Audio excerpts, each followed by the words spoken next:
Yes? Questions?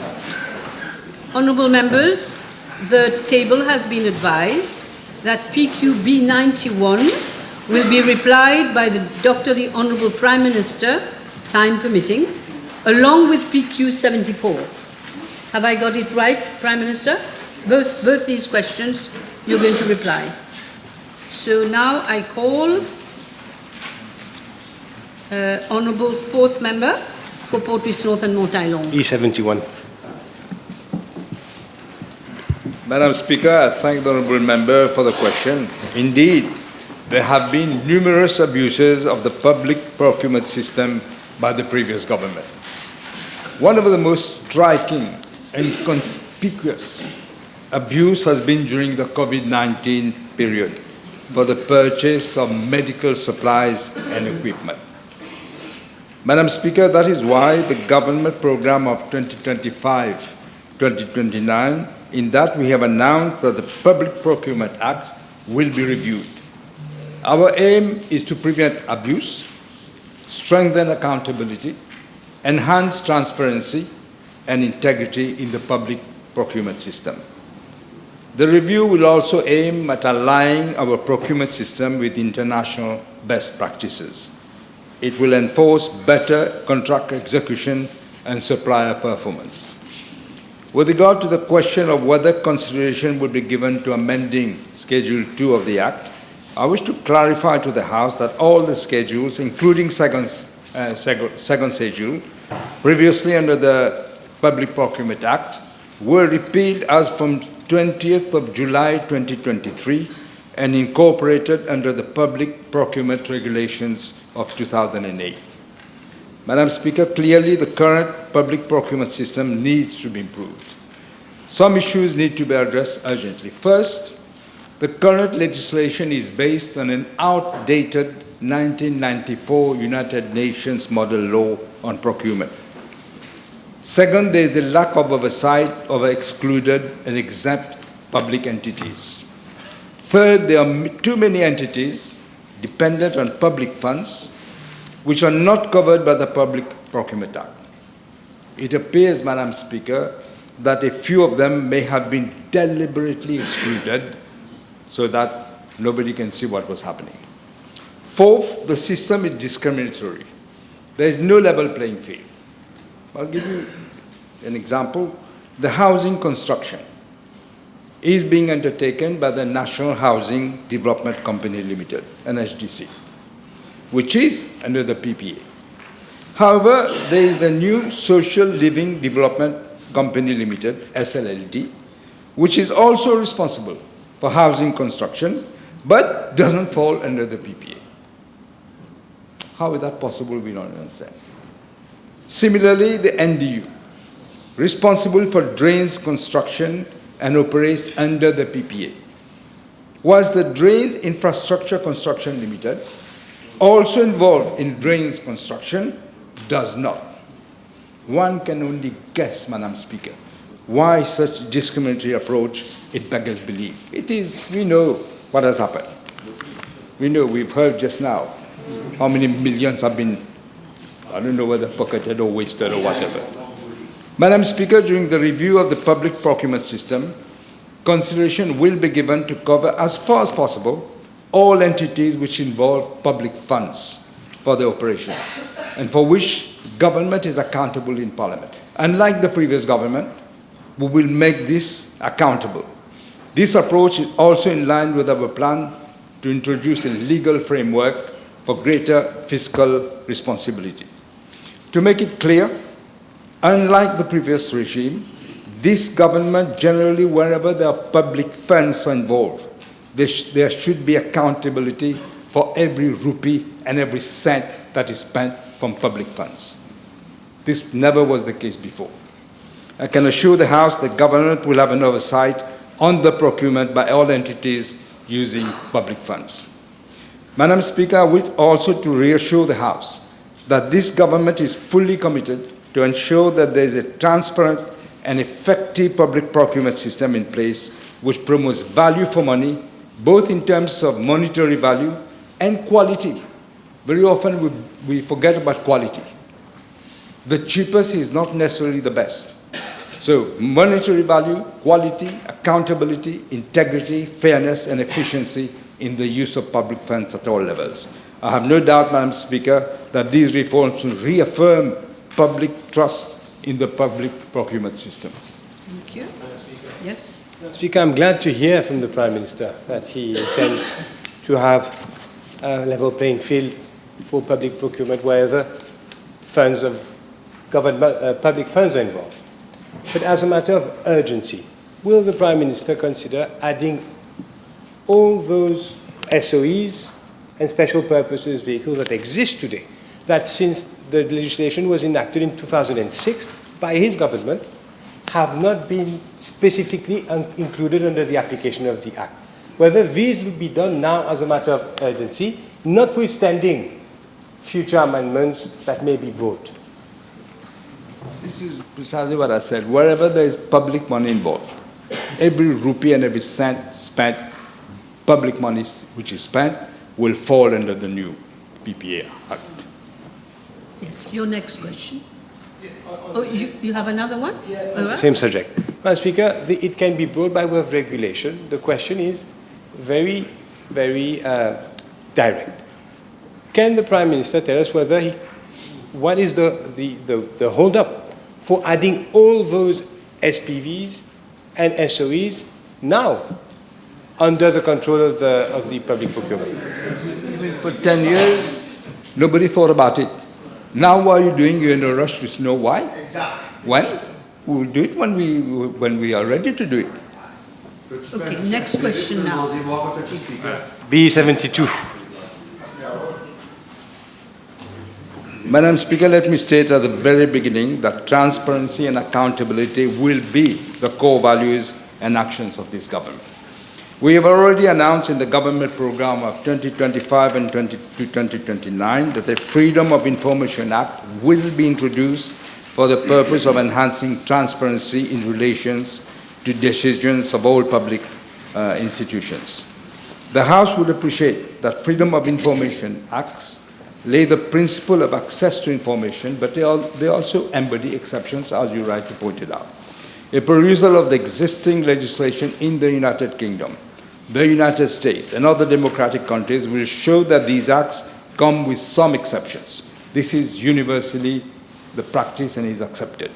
Exceptions are expressly spelled out in such acts for the purpose of public order, for maintaining stability, for respecting other legal and ethical obligations, and more importantly, for the protection of basic rights of the individual.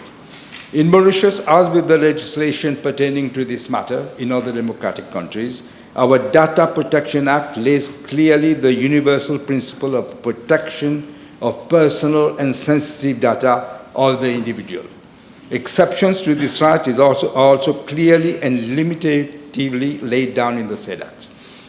When the Freedom of Information Act will be introduced, it will be in conformity with the best practices in other jurisdictions.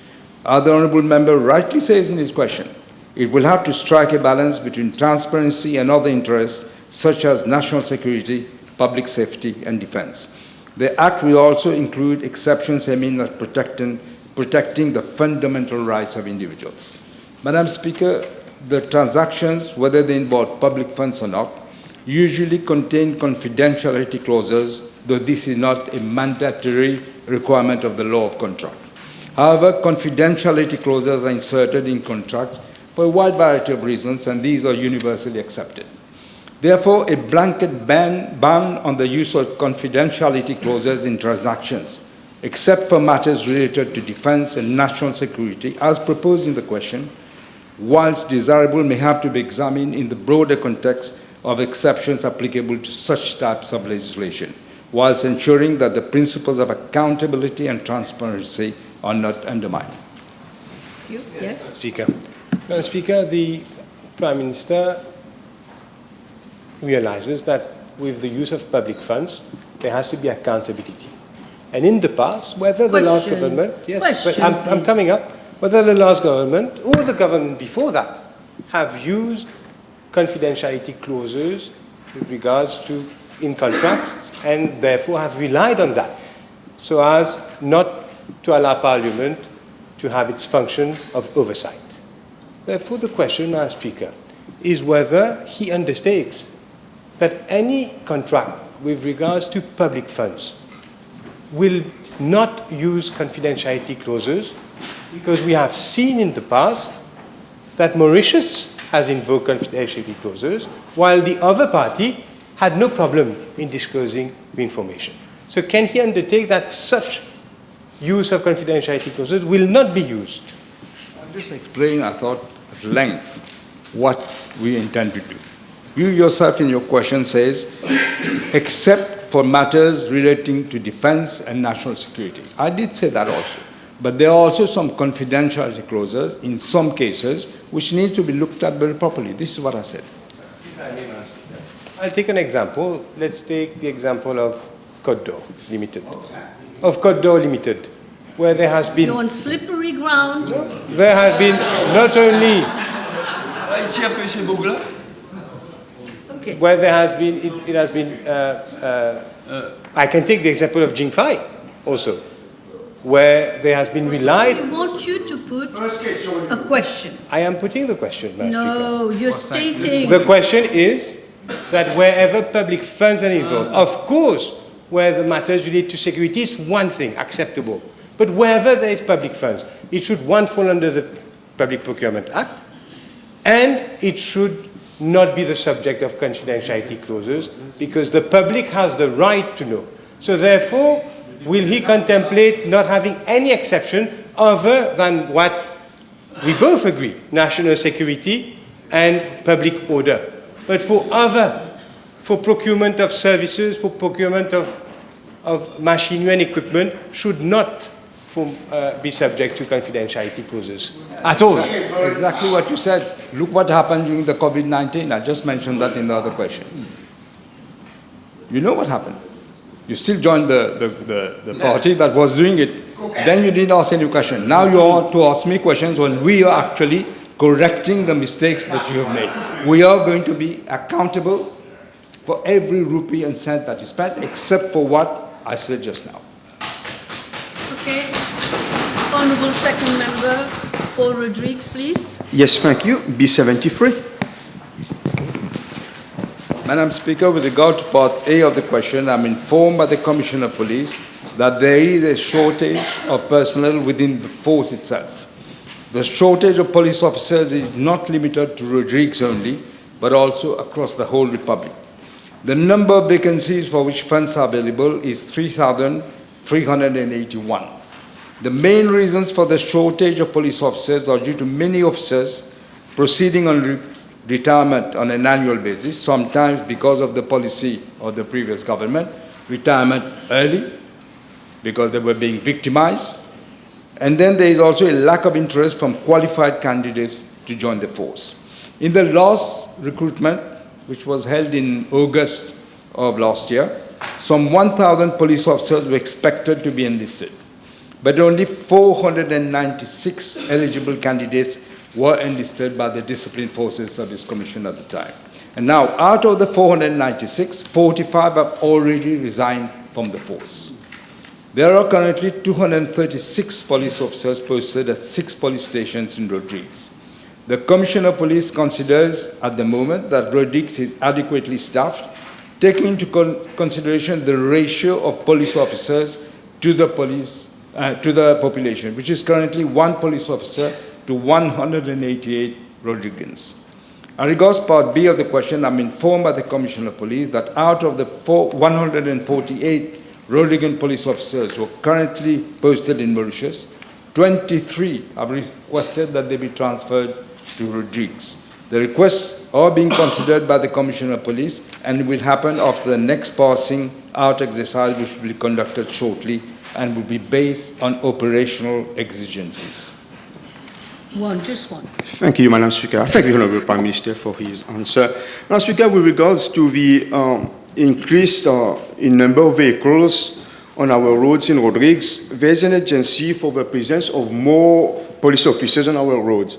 Will the Honourable Prime Minister situate with the Commissioner of Police and the Divisional Commander thereat? As a matter of urgency, and security to deploy more police officers on our roads, despite, as I said, there is a shortage of police officers there. C'est le miracle. I cannot order the Commissioner of Police as on the operational exigencies. He will decide, but I will pass on your Message pass. Okay, now we have Honourable First Member for Port-Louis North. Thank you, Madam. B74. Madam Speaker, as you rightly said, with your permission, I'll reply to question B74 and B91 together, as they relate to the same subject matter.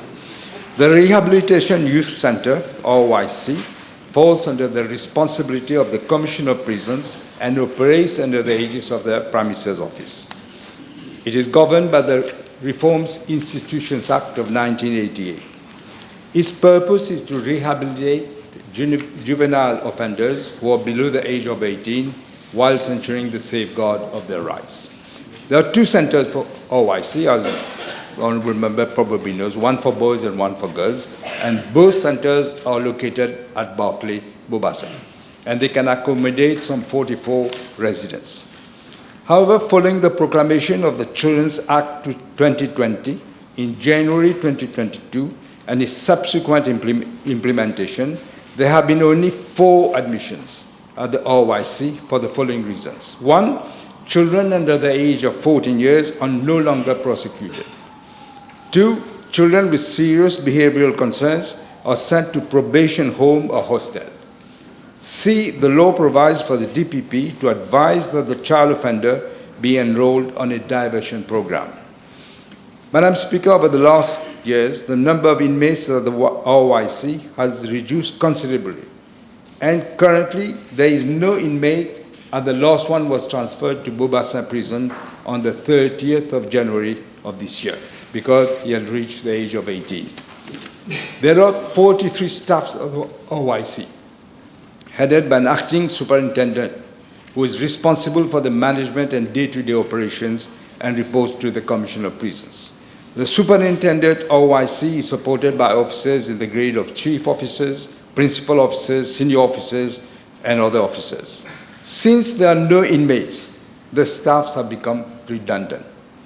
Following consultations held in February and May of 2024, with the staff union and representatives of the Government Services Employees Association, the possibility of redeploying the staff to the correctional youth centres or the Ministry of Gender Equality and Family Welfare to provide support in child development unit shelters were discussed. That was in February and May of 2024. However, the representatives of the unions did not agree to the proposals. They instead came up with a counter-proposal, namely to be seconded, that they should be seconded to the Ministry of Education and Human Resource, and also to perform the duties at the level of discipline master. However, when the latter ministry was consulted at that time, the proposal was not agreed upon. Similarly, no green light had been given so far by the Ministry of Gender Equality and Family Welfare. In view, Madam Speaker, of the need to redeploy, because we need to redeploy them, the redundant staff of RYC, the representatives of my office met the representatives of the GSEA and representatives of staff on the 31st of January 2025. It has been agreed that some RYC staffs would be temporarily posted to probation home for girls and probation hostel for boys, and some would be redeployed to the correctional youth centres. The acting superintendent of the RYC and other senior staff would, for the time being, remain posted at the RYC for administration purposes and to monitor and organize the other schedules of work. The RYC officers would continue to report to the acting superintendent, RYC, and retain all the benefits and allowances and would continue to perform as per their schemes. However, all of them in time will have to be redeployed. Necessary training will be imparted to enable them to integrate the probation institutions and the correctional youth centres. At the prisons department, they will be providing assistance to the officers of the prison cadre, including some of the welfare unit given their counselling skills. Madam Speaker, the RYC will remain operational in case an inmate is referred by court, which might happen. The acting superintendent will then ensure that the necessary staff will be available to provide all the necessary training, counseling, and support. As regards the future strategy of the RYC, consultations will be held with relevant stakeholders for appropriate legislative amendments. Yes. Thank you, Madam Speaker. Thank you, Honourable Prime Minister, for your answer. May I kindly draw this attention that since, as you said, 30th of January, there are no inmates in RYC, and that the staff posted there have been transferred to CYC. There is mismatch since one scheme of duties is under the PSC and the other force under the DFSC. Can this be addressed, please? Can this be addressed? This is being addressed, Madam Speaker. Let me assure the Honourable Member. In fact, this has happened in the past, and this will be addressed. Yes. Thank you. Will the Honourable Prime Minister agree that the whole concept of Rehabilitation Youth Centre or Correctional Youth Centre need a complete revamping to fulfill its mission to address juvenile delinquency, and that is there a need for an assessment of a situation to see at the heart of a problem? Thank you. Yes, we will be doing that. In fact, as I said, the RYC is becoming redundant, but we will look at it globally. Thank you. Yes. Honourable First Member for Rodrigues, Ms. Colette. Thank you, Madam Speaker. Question B75, please. Madam Speaker, with regard to Part A of the question, I'm tabling the information requested by the Honourable Member. It's a long answer. As regarding Part B of the question, prisons and reform institutions in Rodrigues fall under the responsibility of the Rodrigues Regional Assembly, as outlined in the Rodrigues Regional Assembly Act. So the question should be addressed to the Assembly. Yes. Honourable Second Member for Rodrigues. Yes. B75, 76, sorry. Madam Speaker, Section 53(1)(a) of the Road Traffic Act stipulates that where a person who is the holder of a driving license or a provisional license in the Republic of Mauritius is disqualified by virtue of a conviction or under Part 4 of the Act, the license shall be retained by the licensing officer so long as the disqualification is in force, and the license shall be suspended from the date of disqualification until the restoration of the license to its holder. With regard to Part A of the question, I have been informed by the Commissioner of Police that since January 2020 to 27th of February 2025, there have been a total of 915 license holders who have been disqualified in Rodrigues. As regards Part B of the question, I'm informed that since January 2020 to December 2024, 322 drivers have enrolled for the mandatory rehabilitation course, out of which 218 licenses were reinstated. The course is currently conducted by the MITD of Rodrigues at the Le Chou Training Center and is held every 3 months. Yes. Honourable Third Member. Speaker, B77. Yes. Indeed, Madam Speaker, as highlighted in the State of the Economy report, there was a deliberate manipulation of data under the previous government to convey a false sense of a booming economy. It was an illusion, a mirage. GDP at market prices was overstated by around 22 billion rupees for 2023 and more than 36 billion rupees for 2024. The budget deficit was understated in the budget document by 1.8% GDP for fiscal year 2023-24 and by 3.3% of GDP for the fiscal year 2024-2025. We have amply demonstrated that the falsification of data was the only way for the previous government to conceal its economic and fiscal mismanagement and the resulting disastrous situation. But the truth always finally has come out. Madam Speaker, with regard to Part A of the question, the real culprits and the masterminds behind the falsification of data have already been booted out of office. Game over for them.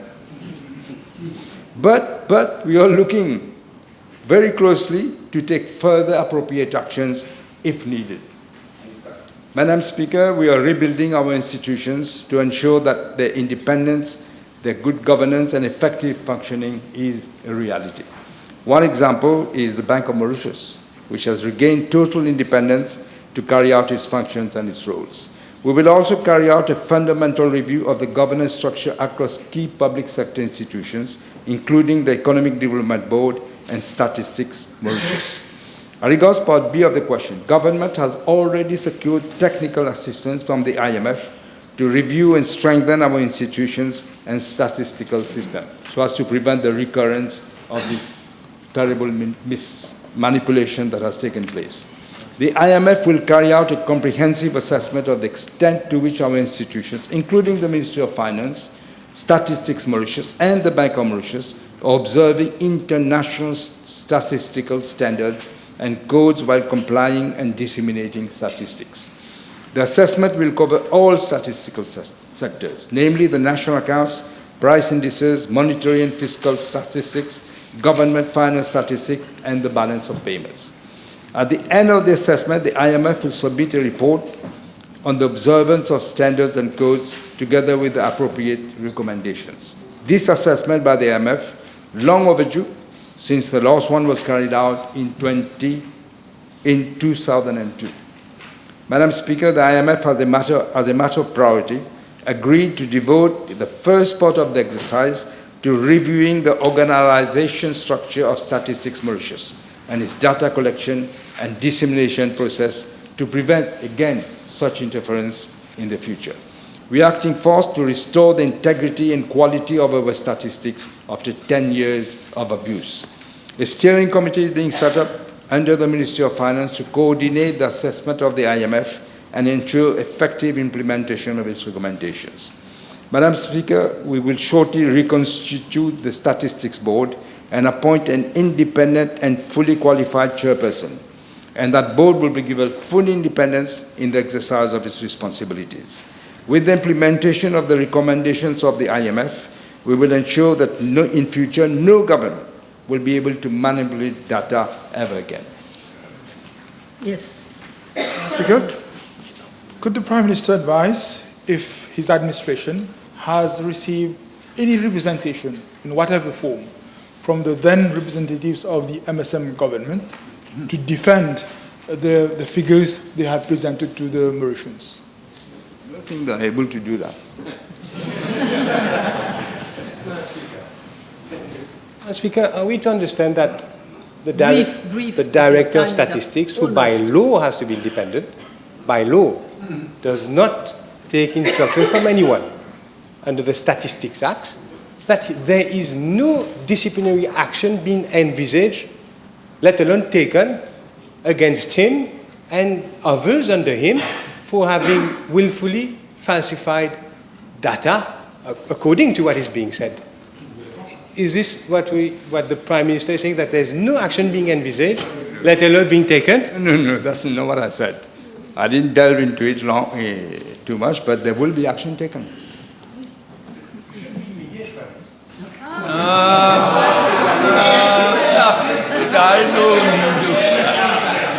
Honourable 78, please. Honourable third member for Beaubassin, Petite Rivière. Members, we've got only 1 minute left. Should 1 minute left. Mr. Kiran. 78, please. B78 has been called, please. Madam Speaker, I Last wish to inform question. the House that since the 18th of October 2020, on which that date the case was reported to the Mocha police station and transferred to the Central Criminal Investigation Department, 98 persons were interviewed by the police. I must say, if we look back, very few were interviewed at the beginning. When there was a hue and cry, you see more and more people going to the Central CID. And so 98 persons were interviewed, including the former Minister of Commerce and Consumer Protection, Mr. Yogida Sominaden. Thereafter, a judicial inquiry was instituted by the magistrate of the District Court of Mocha to further investigate into the matter, and a report was submitted to the Office of the Director of Public Prosecutions on the 22nd of November 2021. The report, according to extracts, was a damning indictment of the way the inquiry was conducted by the police and the departments under its responsibility. It was highly critical of the police's new level of incompetence.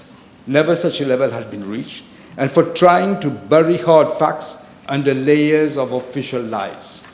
The magistrate in her report was also highly critical of the police medical officer, a certain Dr. Ananda Sanasi. She referred to a scheme mounted around a concocted post-mortem examination that concluded the cause of death was a suicide when it was clearly later found to be a homicide. The office of the DPP advised the police to carry an in-depth investigation anew with utmost diligence and professionalism with a view to exploring avenues as to the possible motives behind the unlawful killing of the late SK. I should say at that time, Madam Speaker, the DPP was requesting this. Don't forget what was happening to the DPP at the time. They were ignoring what the DPP was saying, completely, as if it never existed. Having said that, since the alleged murder was reported, we on the side of this side of the House have been vehemently protesting against the way the investigations were being carried out under the direction of the previous Commissioner of Police. After 4 years now, it is clear that there was no willingness on the part of the previous government to elucidate such an atrocious crime, even though it was an agent of the former Prime Minister. On the contrary, they did a cover-up. They said it was a case of suicide. The former Prime Minister even said, I've done my own inquiry. It is suicide. The citizens of this country, especially the affected family, are still waiting for justice to be done. I've said it before, Madam Speaker, and I'm saying it again today as Prime Minister. I wish to reiterate that I'm not at all satisfied with the way the investigations have been carried out in this case. This case is of utmost priority to the police, and the new Commissioner of Police has set up a dedicated team at the Central CID to conduct an in-depth inquiry with the clear-cut instructions to review all the recorded statements, which are being done now, and reports, and seeking fresh and compelling evidence to identify the perpetrators. Madam Speaker, I have further been informed by the Commissioner of Police that a retired police officer with extensive expertise in criminal investigation has been appointed as advisor to the Central CID to look into the whole investigation again. With an extensive background in criminal investigations, he will play a crucial role at the Central CID and assist the department by leveraging his vast experience to elucidate this case. Madam Speaker, I have said it publicly. We will be enlisting the services of inquiry officers from abroad. We think it is essential. We've done this before. I have done this before. I've already initiated actions to enlist the services of foreign investigating bodies to assist the police force in its investigations so that we will ensure that light is shed on this case as well as the other unresolved cases of false claiming to be suicide, jumping from, I don't know what, cliffs or whatever. All this will be investigated into. Time is up. Time is up for PMQT.